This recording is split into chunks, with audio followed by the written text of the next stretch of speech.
Hello, my name is Kathy, and today I'll be discussing how to use homeopathic remedies. But before I do this, I wanted to let you know that because I have a great many videos now on many different topics, that I've decided to make several different video playlists so that it's easy to find the videos of greatest interest. So please check out my playlist page. Most people, when they are ill, suffer not only from the basic diagnostic symptoms of the disease, but also from other symptoms that are specific to each person. In traditional Western medicine, these individual symptoms are mostly unimportant. But in homeopathy, they are vital for giving the correct prescription. This is why different people may receive different remedies for the same disease. It's important at this point to understand how homeopathic remedies are developed via the agency of proving. Homeopathic remedies are drawn from an extensive range of substances.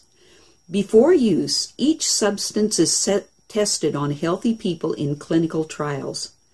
This reveals the symptoms it will potentially treat in the unwell when prescribed according to the law of similars, which is the basis of homeopathy. The law of similars states that if a person has an ailment with a range of symptoms, that the cure for that ailment will come from a substance that mimics these same symptoms in a healthy person. Hence, like cures like. These traits, called provings, involve safe amounts of the substance being given to healthy human volunteers, or provers, for the purpose of producing symptoms. Symptoms produced during a proving are then recorded in a homeopathic materia medica, which is a record of substances and the symptoms they produce, to help homeopaths locate and prescribe that substance for future use. Homeopaths know that if the substance was able to produce a set of symptoms in healthy provers, it will have a curative effect if prescribed for those unwell with similar symptoms. Many homeopaths who worked on the provings noticed that different types of people reacted strongly to certain remedies, and found that people could be placed in different categories called constitutional types. Homeopaths will talk of many different constitutional types of people, such as the phosphoric types. These are people who react strongly to phosphorus, or arsenicum album types. These are people who react strongly to arsenicum album. The belief is that people of one type share similarities in terms of body shape, character, and personality, and the sorts of diseases from which they suffer. As an example, natrum mur people tend to be pear-shaped, have a dark complexion, be fastidious and rigid in personality, keep to themselves, crave salt, and tend to suffer from constipation, while lycopodium types tend to be tall, gangly, and are of a stooped appearance with an anxious expression, a craving for sweets, and a propensity to procure large amounts of intestinal gas.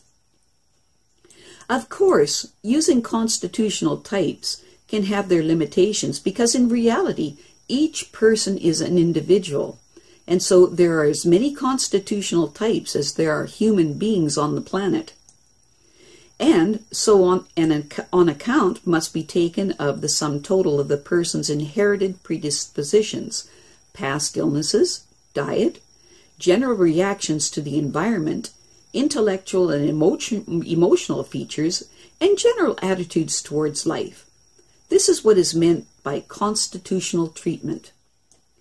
In order to find the correct homeopathic remedy for your particular issue, you need to ask yourself a lot of questions about the symptoms of your illness and what affects them. It will also be necessary to know your medical history from your mother's pregnancy onward, your appetite, likes and dislikes, and the regularity of your bodily functions.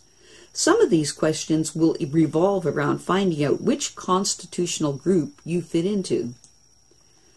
Homeopathic remedies are made in various different forms. The most popular form is to buy the homeopathic remedy in the form of a lactose pilule, which is a tiny, round, hard candy type of thing that has been impregnated with a solution of the homeopathic remedy. How you take the remedy is to simply dissolve 1 or 2 of the pilules on or under the tongue.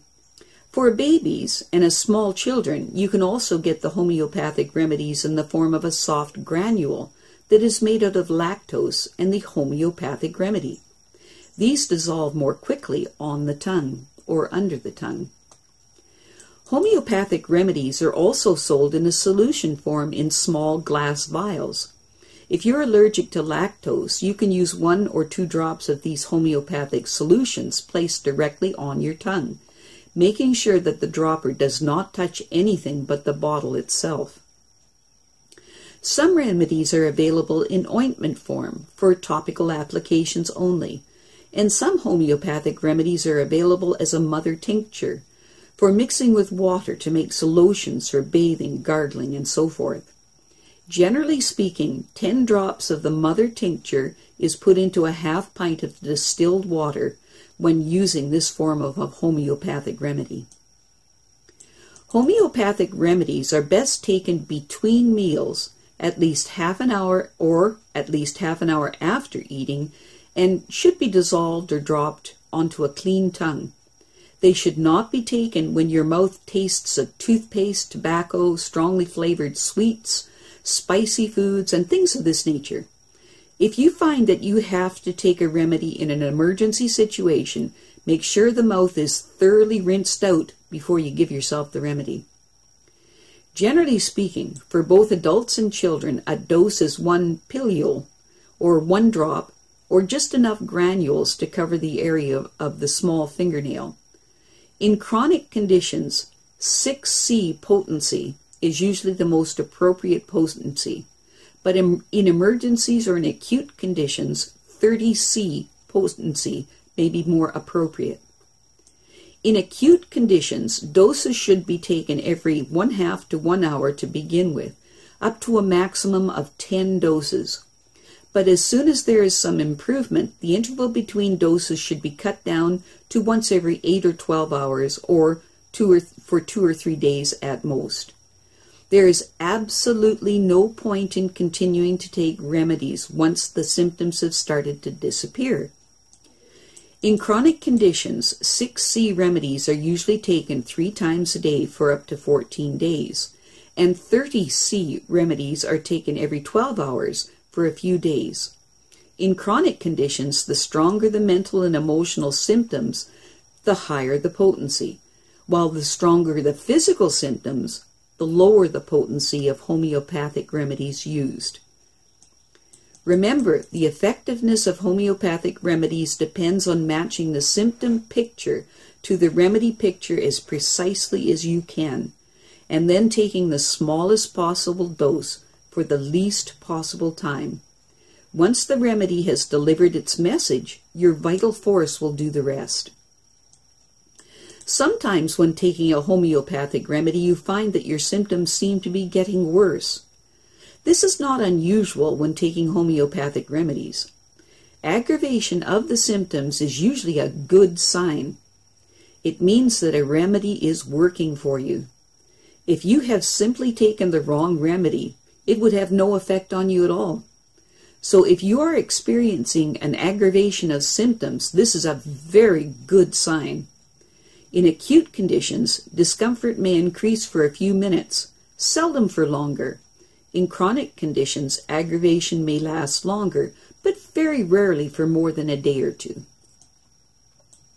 The correct course of action in this circumstance is to stop taking the remedy and wait until your symptoms improve, as they almost certainly will. If improvement continues, there's no need to take the remedy again. If improvement stops, restart the remedy. When improvement continues for a while, then stops, leaving you with nagging symptoms, take the remedy in a higher potency. An example of this is if you are taking a 6C potency, take up to 10 doses of 30C potency. If you feel better while taking the homeopathic remedy, gradually cut down the remedy dose. The physical symptoms should improve in time. If you get stuck, you may need another remedy, probably one that complements the previous one that you've tried. If you experience relief from physical symptoms but find that the mental symptoms of the ailment remain troublesome, it may mean that you have suppressed symptoms. Although this is quite rare with homeopathy, it is more likely that your underlying condition is changing. To be on the safe side, however, antidote whatever remedy you are taking by drinking 2 cups of black coffee, or by taking the specific antidote for that homeopathic remedy.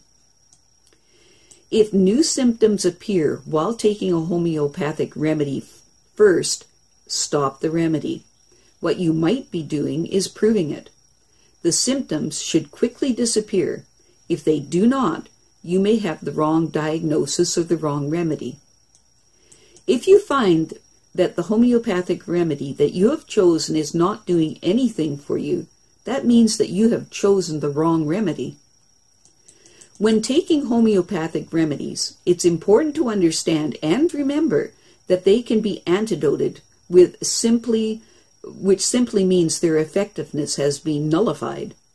The substance to avoid when taking homeopathic remedies are alcohol, tobacco, minty flavorings, highly perfumed cosmetics and toiletries, strong-smelling household cleaners, and essential oils used in aromatherapy.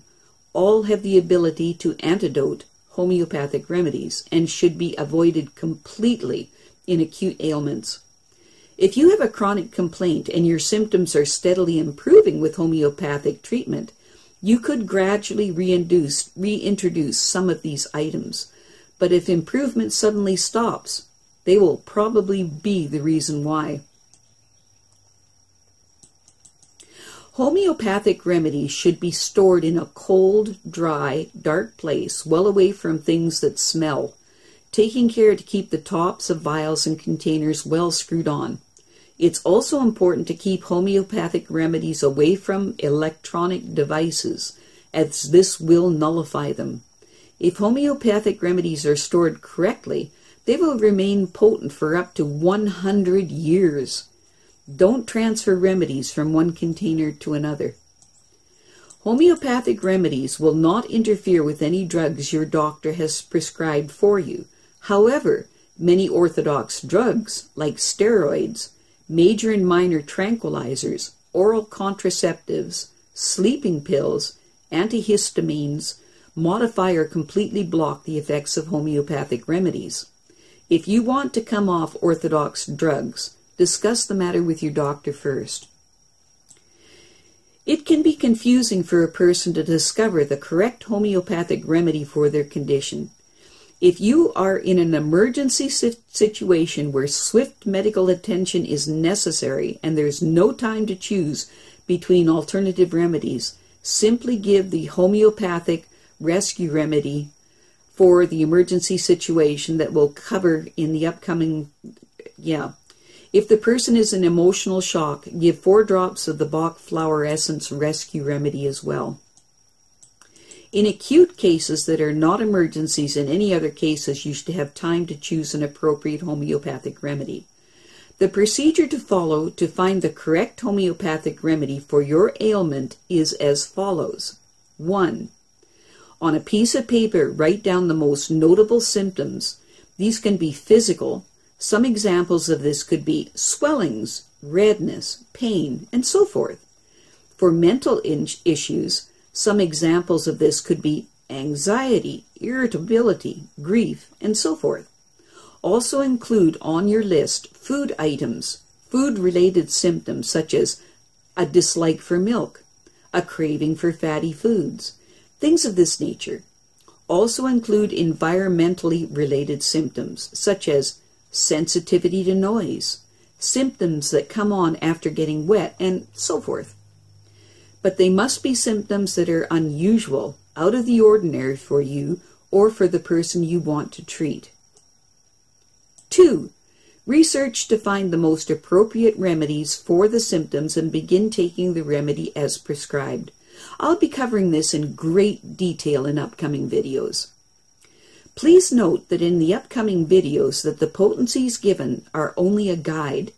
If a remedy is well indicated but you don't have the potency recommended, use whatever potency you have on hand, obeying the given time limits or until you can obtain the indicated potency. It is best to have isolated at least 6 homeopathic remedies to choose from. If only 1 or 2 are recommended under the ailment or disease diagnosed, add the remedies given for the most important secondary symptoms to the top line of your personal information table, then those for the second most important, and so on until you have at least 6 remedies. If, having drawn up your personal information table, a single remedy clearly emerges as more suitable than any other, and begin with this remedy. I have a great many videos now on many different topics, and so I've decided to make several different video playlists so that it's easy to find the videos of greatest interest. So please check out my playlist page. Well, that's it for now. To stay up to date with my latest videos, make sure to subscribe to this free YouTube channel by clicking the red subscribe button right below this video. Take care.